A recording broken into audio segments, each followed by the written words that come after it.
This is one of the darkest experiments ever conducted. All it took was 1 week for normal people to turn into monsters. The then 36-year-old Philip Zimbardo was eager to kickstart his controversial social psychology experiment. Everything was set. One group was to play the role of guards and the other group was to play the role of prisoners. The selection process was completely random, and both groups were given their roles through a secret method. The next step was to arrest the prisoners. He wanted to find out if the same brutal behavior would also occur in his simulated prison. Now the stage was set and the players were ready, so Philip gave the green light to begin the experiment. An unsuspecting prisoner was told to come to the lab at a specific time. Tensions were so high that the lead researcher had to call a timeout on day 1 due to the emotional breakdown of one of the prisoners. The situation in the mock jail was spiraling out of control. To make matters worse, as the clock struck midnight, the guards were informed that the prisoners would be transferred to another location. They were asked to escort the prisoners to the transport vans waiting outside. At that moment, the guards were very pleased with themselves. He wanted to know how they had felt during the experiment. The responses he received shocked him. Many of them told him that they had felt humiliated, degraded, and powerless. It has been used to explain how power and authority can corrupt ordinary people. It has also been used to explain how situational factors can influence behavior. Many psychologists felt that he had put his students through unnecessary stress and trauma. Others felt that he had manipulated the results of the experiment. Nevertheless, Zimbardo defended his work. 36 men were put in a simulated prison for 14 days. Again, the results were the same. The men became abusive towards each other, and the researchers had to terminate the experiment early. He said that the experiment had been a success because it had shown that power and authority can corrupt anyone. He also said that he had not manipulated the results, and that everything that happened in the mock jail was recorded on film and tape. Some of them said that they had felt like they were actually in prison. For example, in 2011, a group of researchers at the University of Texas conducted an experiment in which they put 22 men in a simulated prison for 11 days. The results of this experiment were similar to those of Zimbardo's. All it took was 1 week for those students to turn into beasts. They bullied, abused, and humiliated other students just because they had been given the chance. If we are not careful, we too can become like those students. We all have the potential for great good, but we also have the potential for great evil. It all depends on the situation we find ourselves in and the choices we make. The men became abusive towards each other, and the researchers had to terminate the experiment early. In fact, many of them said that they would be willing to participate in another experiment if given the chance. They were proud of how they had conducted themselves and what they had accomplished.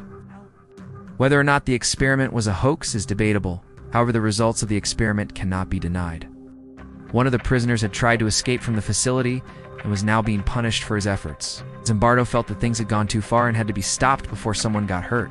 During the timeout, he reassured the prisoners that they would be released soon. They complained to the guards that they hadn't been fed enough. They say that the whole thing was staged and that the results were manipulated by Zimbardo himself. They say that the students were told to act in a certain way, and that the experiment was designed to produce the results that Zimbardo wanted. But he had not expected the level of sadism they had displayed. They had bullied, abused, and humiliated the other students without any remorse. What's worse, they had shown no signs of stopping. Zimbardo later said that if he had not terminated the experiment, things could have gotten much worse. In response, the guards decided to play a trick on them. He wanted to see how they had fared during the experiment. But what he saw shocked him. All of them were sitting quietly in their cells, staring blankly ahead. Some of them were crying. Others looked as if they had lost their minds. They brought in food for the breakfast, but took it away before the prisoners could eat anything. Needless to say, the prisoners were infuriated. They banged on the cell doors and shouted expletives at the guards, who stood on the other side watching and laughing. However, he had no idea that things would get much worse over the course of the next few days. Once there, he was then arrested by 2 men in full police uniform. Zimbardo watched on as the situation got out of hand. It seemed as if the students were getting into the spirit of the experiment, enjoying their newfound power over the other group. His face was covered with a black mask, and he was strip-searched and deloused. Forced them to stand in a line and then made them sing songs. Then they made them stand in a line facing the wall while they mocked them. Zimbardo put a stop to it after that. But that same evening, the guards found another way to harass the prisoners.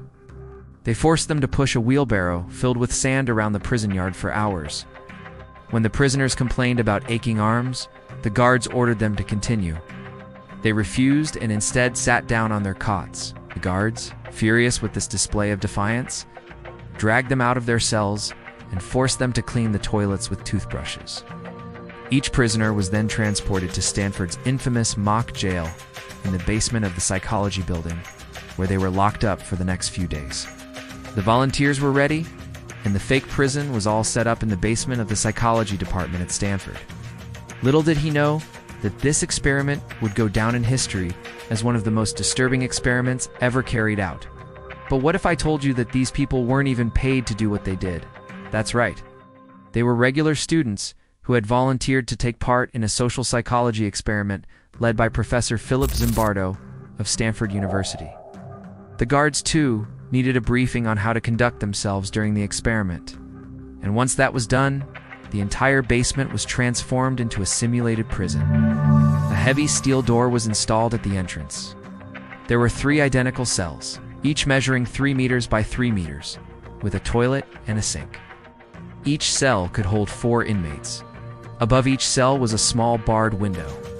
The only furniture inside each cell was a thin cot, blanket, and pillow. Prisoners were allowed to keep nothing else except for a number that was assigned to them, which was spray painted on their skin.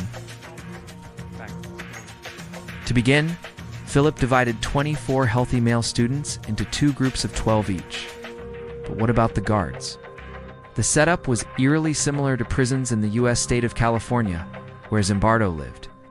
For the first couple of hours, the atmosphere in the fake jail was tense. Some prisoners started to panic, others were angry. As the experiment progressed, the guards began to enjoy their newfound power, treating the prisoners like real inmates.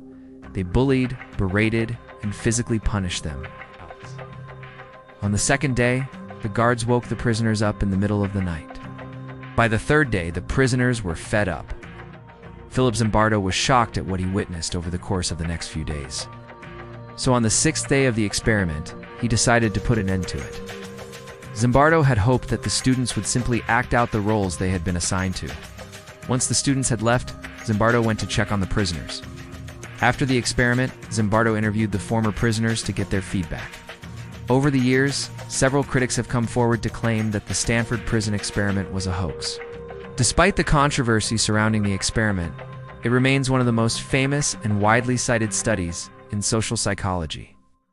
When Zimbardo presented his findings at a conference in New York, he was met with boos and criticism. In the years since the experiment was conducted, several similar experiments have been carried out. Another similar experiment was conducted in 2015 by a group of researchers at the University of Michigan. The Stanford Prison Experiment is one of the most infamous experiments in history. It showed that power and authority can corrupt even the most ordinary people. Now let me ask you this. How easily do you think we can become monsters? Thank you for listening, and please subscribe for more videos like this.